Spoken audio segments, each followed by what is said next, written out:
কে কে কে কে ওখানে?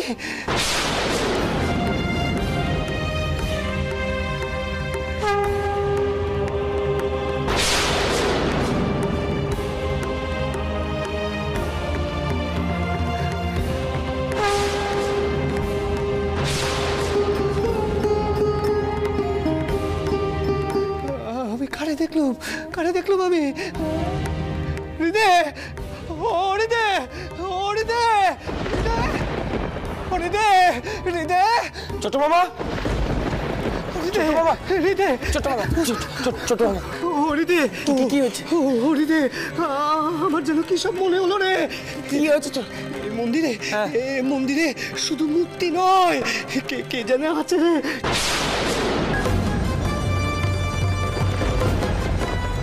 কে যেন মূর্তি সেজে বসে আছে গা। আমি থাকবো না এখানে। শোনো, তুমি আবার এসব কি শুরু করলে? ছোট ঠাকুর দাঁড়াও, আমার কথা। হৃদে ঠাকুর, মদন ঠাকুর, আপনারা যান দেখিনি, দেখুন দেখিনি ভেতরে কে আছে। আচ্ছা দাঁড়াও মতুর, ওনারা গিয়ে দেখুন, তুমি এখন যেও নি, দাঁড়াও।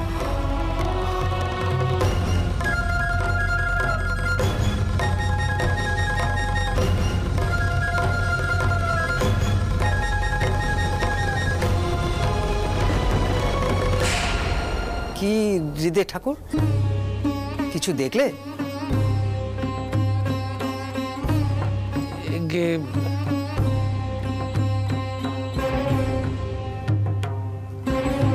রানীমা, আপনারা আসতে পারেন। এসো তোমরা।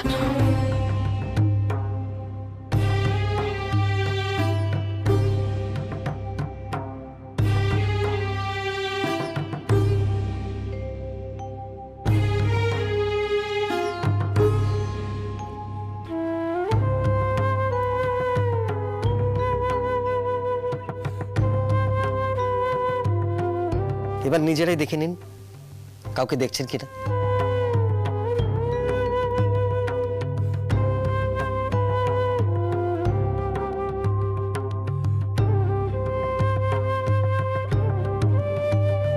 কিছু মনে করবেন না রানীমা, আমার আগেও মনে হয়েছিল রামকুমার বাবুর এই ভাইটি স্বাভাবিক নয়।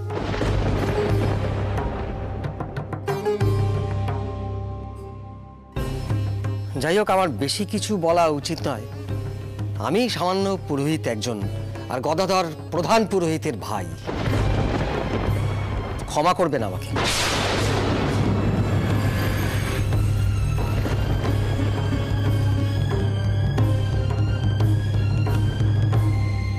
মতুর, চটকুকে একটুখানি এসে দেখি।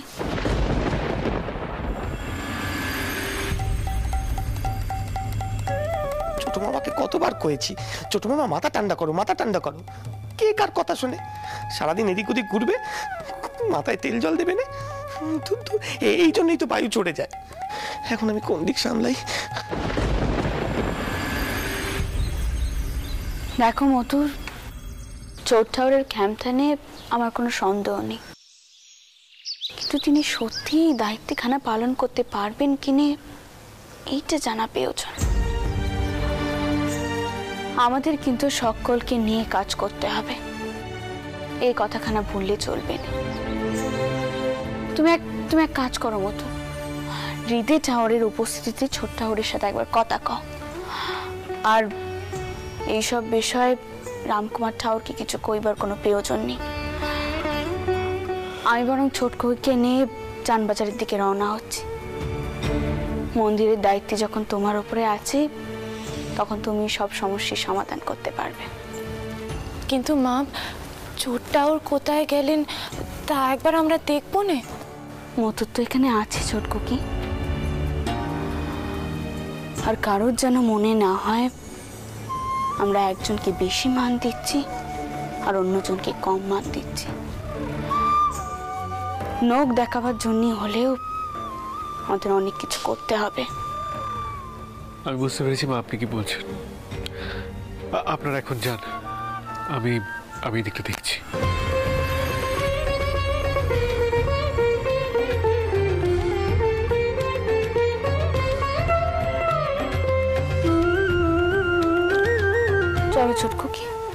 আসছি মতো।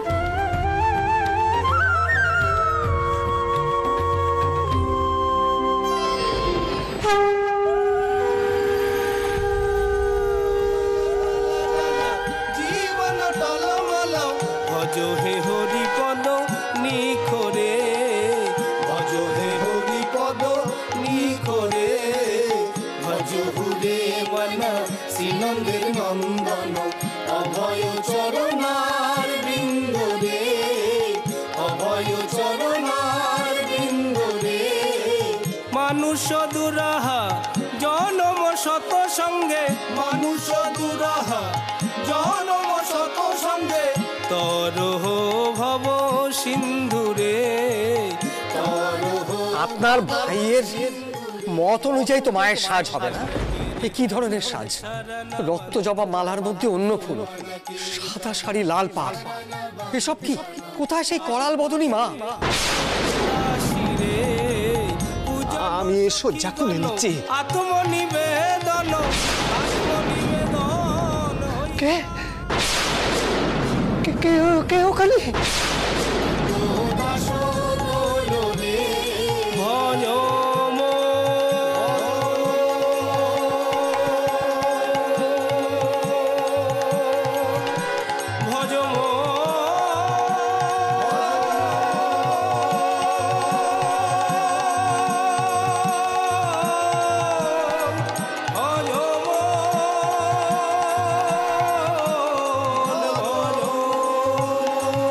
জয় গৌর, জয় নিতাই, জয় নিতাই, জয় গৌর, জয় নিতাই, জয় গৌর, জয় নিতাই, জয় গৌর, জয় নিতাই। কি হয়েছে বাবা গদাই? তুমি এখন এখানে কেন? তোমার তো এখন কালীঘরে থাকার কথা। না গো না, আমি আমি আমি আর অধিক পানে যাবো না গো কেতনাথ বাবু, আমি আর অধিক পানে যাবো না। সে কি, যাবে না কেন? কি হয়েছে? একখান দায়িত্ব যখন নিয়েছো, রীতিমতো চাকুরি করছো, তখন কি যাব না বললে হয়? আমি আমি আমি আর ও চাকুরে করবো না, আমি আর ও চাকুরে করবো। তুমি বুঝতে পারছো না গো, বুঝতে পারছো না তুমি? ওখানে ওখানে মূর্তির জায়গায় জীবন্ত কাউকে দেখা যায়। জীবন্ত? না না, তা কি করে হবে?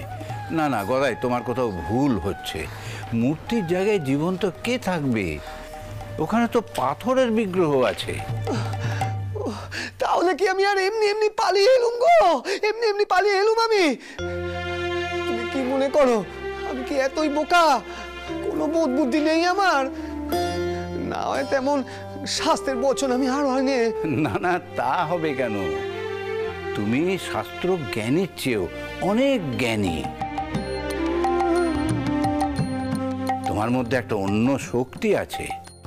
যেমন প্রাণ ঢেলে গান গাইতে পারে, তার হাতে যে অনেক ক্ষমতা গদাই। কিন্তু বাবা গদাই, আমি বলছিলাম কি, একখানা দায়িত্ব যখন নিয়েই ফেলেছো, তখন সেটা ছেড়ে দেয়া কি ভালো দেখায়? ভালো বিপদ হয়েছে আমার। হৃদে কি হলো গদাই? চুপ করো গো, চুপ করো, চুপ করো। আমাকে নুকোতে হবে এখন, আমাকে নুকোতে হবে। রীতে আসছে, রীতে, ওর সম্মুখে যাওয়া যাবে না। সারা মন্দির খুঁজছি, ছোট মামা নাকি কোথাও নেই। যত জ্বালাই হিদে। এই যে কেতনাথ বাবু, বলছি ছোট মামার দিকে এইছেন? হ্যাঁ, না মানে একটু আগে, মানে ওই ওই ওই তো ছোট মামা। ছোট মামা, নুকিও না কইছি, বেরিয়ে এসো, বেরিয়ে এসো এদিকে। সেজবাবু ডাকছেন, বেরিয়ে এসো এদিকে। যাও গদাই, এভাবে কি লুকিয়ে থাকা যায়? আমি যাবো না গো, আমি কোথাও যাবো না। ও কেতনাথ বাবু, তুমি একটু সেজো বাবুকে বুঝিয়ে কও না গো, আমি কোথাও যেতে চাই না। দেখো ছোট মামা, একখানা দায়িত্ব যখন নিয়েছো, তখন সে তো তোর জন্য রে, তোর জন্য, তোর জন্য যত বিপদ হয় আমার। ও তুমি চলো দেখিনি আগে, তুমি চলো, দেখো ডাকতেছে, চলো না, তুমি চলো, তুমি চলো বলছি, তুমি চলো, সেজবাবু ডাকতেছে, তুমি চলো দেখিনি, চলো চলো।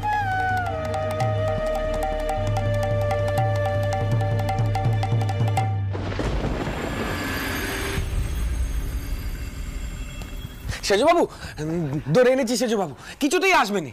নিন এবার কথা কন কি ছোট মামার সাথে। তুমি একটু আগে সুস্থ হয়ে বসো।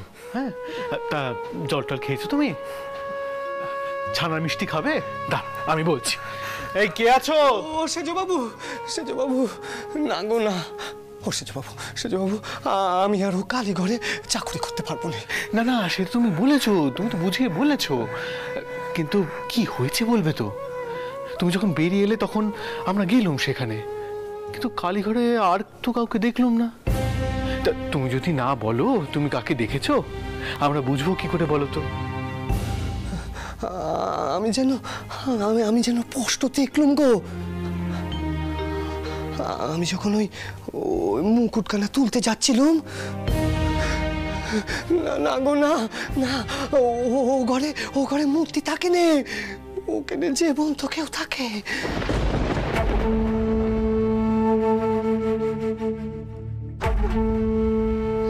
তুমি যে কি কথা কও না ছোট মামা, তার মানে বুঝিনি। আচ্ছা এরকম হয় নাকি?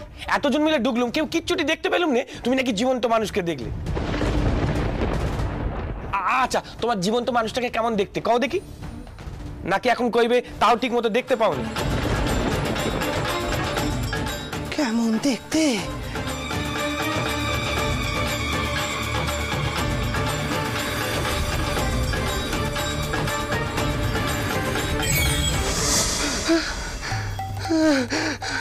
সত্যি কয়েছিস তো, সত্যি কয়েছিস তো রিদে? ঠিকই তো, আমি ঠিকই দেখলুম, সেটা তো মনে করতে পারছি না। তবে আমি যেন স্পষ্ট দেখলুম, রক্ত মাংসের কেউ, জীবন্ত।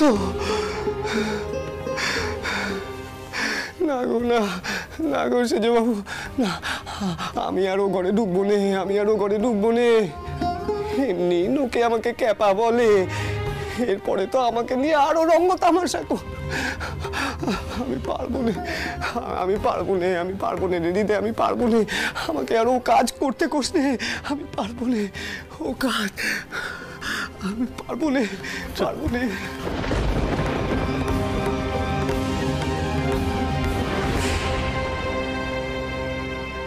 হৃদয় ঠাকুর, ছোট ঠাকুর কি তাহলে চাকরি ছেড়ে চলে গেলেন? না না সেজবাবু, আমি যে করে হোক ছোট মামাকে রাজি করাবো। এমন চাকুরি কেউ ছাড়ে নাকি? তেমন হলে আমি মাকে সাজাবো না। ছোট মামা আমাকে কয়ে দেবে কি করতে হবে। দেখো তোমার মামাকে রাজি করাতে পারো কিনা। ভাবলাম উনি মায়ের মূর্তির ভার নিলেন, হিতে বিপরীত হলো। এখন মাকে কি উত্তর দেবো আমি?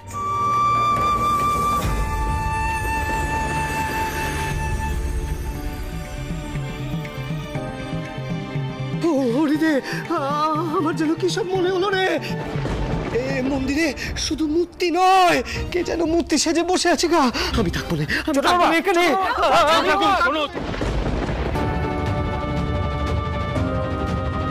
কাকে দেখলেন ছোট্ট ওর ভেতরে? কপ্প গিয়ে তো মায়ের ঠাই।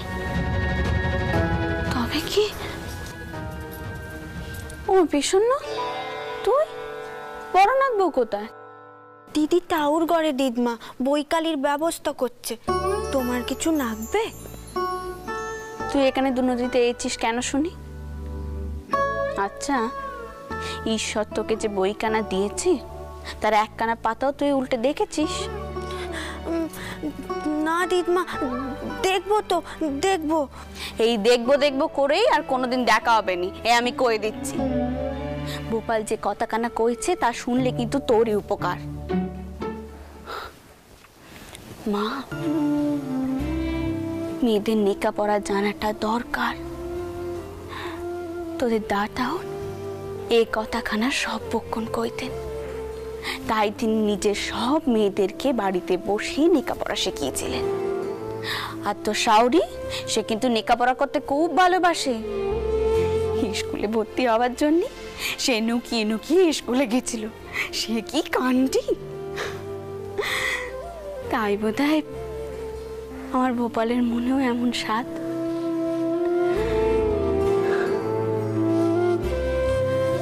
লেখাপড়াকে তুচ্ছ করিস নে মা। যা আগে তোর বড় যাকে ডাক, তাকে ডেকেই বইখানা দেখা। আর শোন, সন্ধেবেলা কিন্তু লেখাপড়া করার সময়, যা আগে পড়তে বস।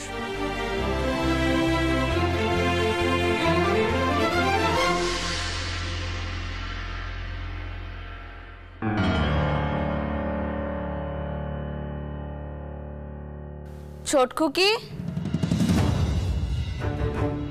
ছোট খুকি। হ্যাঁ মা, ডাকছো? হ্যাঁ মা, বলছি কি মতুর পেরেছে? ছোট ঠাউর যে কি কইলেন আমি তো কিছুই বুঝতে পারলাম না। ওই তো মতুর। বসো বাবা, বসো বসো এখানে, আগে বসো, তারপর সব কথা কইছি। ও মতুর, তোমার পেরতে এত সময় লাগলো যে?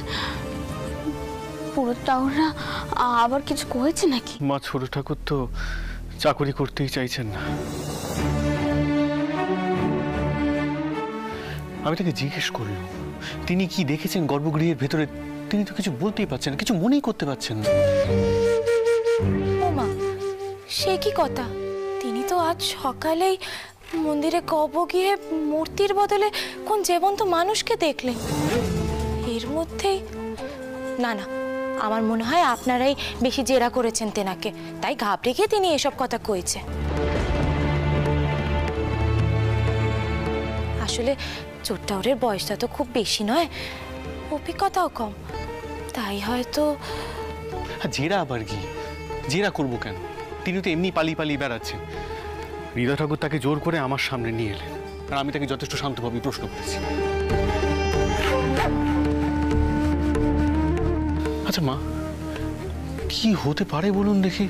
মানে কেউ যদি চুরি চামারি করতেও আসে, তাহলে এত লোকের মাঝখানে গর্ভগৃহের ভেতরে যাবে কি করে? তাহলে তাহলে ছোট ঠাকুর কাকে দেখে এতটা ভয় পেয়ে গেলেন? জানি না বাবা, কিছু আমি বুঝতে পারছি না। ছোটটাও তো আর 5 জনের মতো নন। তিনি কি দেখতে কি দেখেছেন, আদেও কিছু দেখেছেন কিনা তাও আমি বুঝতে পারছি না।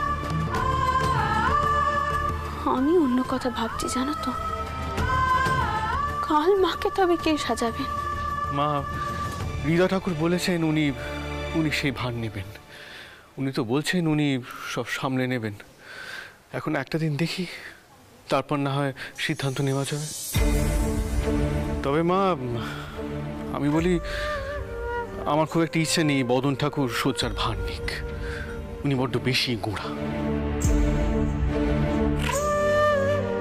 মন্দিরে পুজো আচ্ছা শুরু হওয়ার পরও তো দেখছি একের পর এক সমস্যা এসেই যাচ্ছে।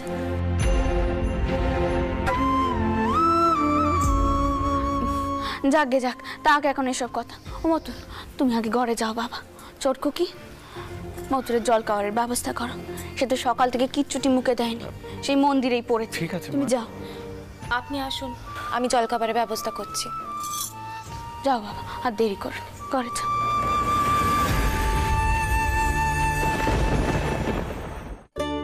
দেখো দিদি, এই বইখানা আমাকে বিদ্যাসাগর মশাই দিয়েছেন। আচ্ছা দিদি, তুমি কালী কালী কালী গো, তিনি তিনি নিত্যেন কালিদাস। হ্যাঁ, বিদ্যাসাগর মশাই আমাকে তেনার কথাও কইছিলেন। বিদ্যাসাগর মশাই তোকে কালিদাসের কথা কইছেন? আর কি কইছেন তিনি? কইছিলেন যে তিনি মুখ্য ছিলেন, নোকে তাকে মাথা মোটা কইতো, কিন্তু তিনি পণ্ডিত হয়েছিলেন। আর জানো দিদি, বিদ্যাসাগর মশাই আমায় কইলেন লেখাপড়া করতে।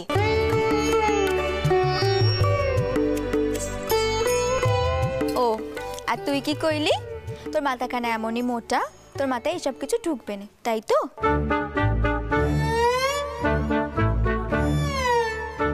জানো তো দিদি, তাতে তিনি ও কইলেন যে যাদের মাথায় কিছুই ঢোকে নে, তারা ওই বইখানা পড়ে অক্ষর পরিচয় করতে পারবে।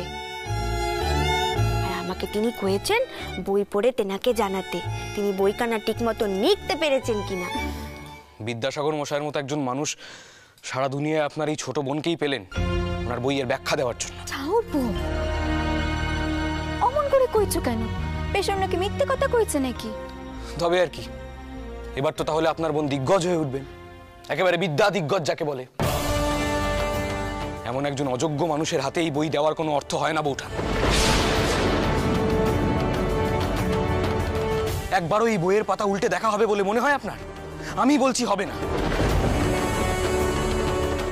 দিদমা বিদ্যাসাগর মশাইকে পর্যন্ত ডেকে আনলেন ওনাকে উৎসাহ দিতে। গোপাল, গোপাল, তুই কিন্তু শুধু শুধু উত্তেজিত হচ্ছিস। দিদমা যা ভালো বুঝেছেন করেছেন, এতে প্রসন্নর কি দোষ বলতো? যদু দাদা, তুমি আমার যন্ত্রণাটা বুঝতে পারছো না। পড়াশুনো করার জন্য একটা ইচ্ছে দরকার হয়, ইচ্ছে, সেটা ওনার নেই।